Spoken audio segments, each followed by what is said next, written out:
అమ్మ దగ్గరికి వెళ్ళాడు. అమ్మ అమ్మ నాకు ఒక కథ చెప్పు. పని లేదా మీ అమ్మమ్మని వెళ్ళి అడుగు.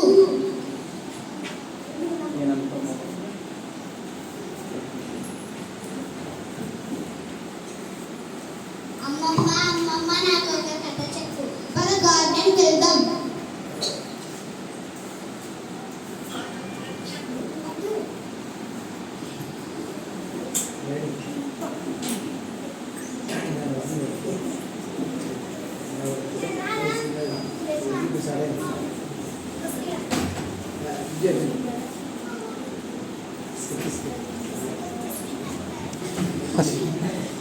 అమ్మమ్మ అమ్మమ్మ ఉప్పు తినండి.